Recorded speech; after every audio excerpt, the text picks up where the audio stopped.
Музыканын кесепети жаман. Алымдар айтат, кулакка бир керсе ошо ойдон кайра чыкпай коет дейт да. Бир убакыт өткөндөн кийин ошо эме боло берет экен да. Пластинка кайра урат экен да. Аллахым сактасын. Бул шайтандын домбурасы да чакырат да бул. Зынага чакыра турган нерсе да. Ошон үчүн иншалла этиятташ керек. Аллахым өзү инсап берсин, тоофик берсин. Адамдын жаралганына болжол менен миллион жыл болсо, жердин жаралганына миллиард жыл болсо, Алла Таалам качан кантип жаралган? Бул суроону мечиттин имамдарына берсем, урушуп салды. Туура эле урушуптур.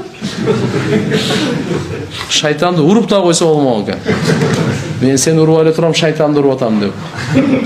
Мындай пайгамбарыбыз айтканда, шайтан мынаны ким жаратты, аны ким жаратты, анычы, тигиничи деп суроо берип, акыры ушуну сурайт дегенде айтат сага.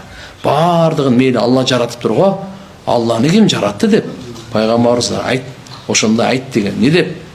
Алла жаратуучу, ал жаралган эмес деп айтып кетти. Алла жаратуучу, ал жаралган эмес.